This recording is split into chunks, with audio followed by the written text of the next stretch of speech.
প্যারাদে তার ধারে কাছে যে শিনশিলার এখন দৈনন্দিন রুটিন। আমার দৈনন্দিন রুটিন হচ্ছে আমি সকালে ঘুম থেকে উঠি, তারপর এক্সারসাইজ করি, তারপর হচ্ছে কাজে যাই, কাজ করি, দেন বাসায় আসি, বাসায় এসে খাওয়া দাওয়া, ঘুম। হঠাৎ যদি শুনেন শাকিব খানের বিয়ের কথা সম্পর্কে আলোচনা হচ্ছে যে তৃতীয় বিয়ের জন্য পাত্রী খোঁজা হচ্ছে, যদি শাকিব খানের পরিবারের পক্ষ থেকে শিনশিলাকে বিয়ের কথা বলা হয় সেক্ষেত্রে কি এইগুলো বলবেন? এগুলো প্রশ্ন করেন আমাকে, প্লিজ প্লিজ প্লিজ, এগুলো প্রশ্ন করেন না। ভবিষ্যৎ পরিকল্পনা কি? আমার ভবিষ্যৎ পরিকল্পনা, আমি এমন কিছু কাজ করতে চাই যেটা জাতীয় চলচ্চিত্র পুরস্কার অর্জন করবে। আর আমি চাই যে আমি যেহেতু একজন অভিনেত্রী হয়েছি, আমি আমার অভিনয় দিয়ে দর্শকের হৃদয় জয় করতে চাই, এটাই চাই। আচ্ছা, আরেকটা সেটা হচ্ছে যে একটু ব্যক্তিগত পছন্দের দিকে যাই। পছন্দের ক্রিকেটার কে? পছন্দের ক্রিকেটার সাকিব আল হাসান, তামিম ইকবাল, তারপর হচ্ছে তাসকিন। আচ্ছা, তো প্রিয় অভিনেতা অভিনেত্রী? প্রিয় অভিনেতা অভিনেত্রী, এখন প্রিয় অভিনেতা অভিনেত্রী এই শাবনূর আপু অভিনেত্রী, আর অভিনেতার দিক থেকে শাকিব খান। এত চিন্তা করে বাবা রাখবো কেন দুইজনে? শিলার প্রিয় খাবার কি?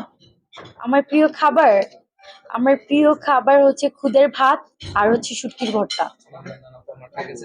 আপনি যেহেতু বাঙালি খাবার পছন্দ করেন না, কিন্তু পছন্দের জায়গাটা সেই শুটকি মাছ। হ্যাঁ হ্যাঁ, শুটকি তো আমাদের রূপগঞ্জের একটা ঐতিহ্য খাবার। আমরা শুটকি মাছ মানে চাপা শুটকির ভর্তাটা সবাই খায় আমাদের এখানে। খুদের ভাত আর ভর্তা আমাদের এখানে খুবই জনপ্রিয়, আর সেই সাথে হচ্ছে জাউ ভাত। আচ্ছা, আপনি নিশ্চয়ই জানেন যে সম্প্রতি আজকে কিন্তু আম্বানির ছেলের বিয়ের অনুষ্ঠান। তো হঠাৎ করে যদি আম্বানির ছেলের বিয়ের অনুষ্ঠানে দাওয়াত পেত শিনশিলা, কি করতেন? অবশ্যই অ্যাটেন্ড করতাম। সেখানে যাওয়ার পর অনেক সেলিব্রিটি দেখতেন, তো নিজেকে বাংলাদেশকে কিভাবে আসলে প্রেজেন্ট করতেন? অবশ্যই আমি যদি সেই বিয়ের অনুষ্ঠানে যেতাম, আমি অবশ্যই চেষ্টা করতাম আমাদের বাংলাদেশের কালচারের যে ড্রেসগুলো সেগুলো পরে যাওয়ার। আর বাংলাদেশকে অবশ্যই তাদেরকে বোঝানোর ট্রাই করতাম আমাদের দেশ অনেক সুন্দর, আমাদের দেশের মাতৃভাষা, সেটা তাদেরকে আমি শিখাতাম। আম্বানির ছেলেকে কি পটানো, যদি আগে পরিচয় হতো, পটানোর চেষ্টা করতো শিনশিলা? কখনই না, কারণ দেখতে সুন্দর না তাই। সুন্দর ছেলেদের প্রতি শিনশিলা আলাদা আকর্ষণ? হ্যাঁ, অফকোর্স, আমি যেহেতু সুন্দরী, তো আমি অবশ্যই সুন্দর ছেলেদেরকে পছন্দ করি। এক ছেলের টাকা আছে, আরেক ছেলে সুদর্শন, শিনশিলা কাকে বেছে নেবে? অবশ্যই সুদর্শন। টাকা না হলে চলবে?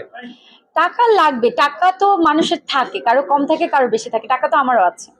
তো সুদর্শন হলে আর কি আমি আমার টাকা দিয়ে তার টাকা দিয়ে ম্যাচ করে আবার বড় করে টাকা বানাবো। আচ্ছা, আপনি বলছেন টাকা তো টাকা বানানো, আপনি বলছেন পছন্দ সুন্দর, বিয়ের ক্ষেত্রে কি আপনি সুন্দরী প্রাধান্য দেবেন?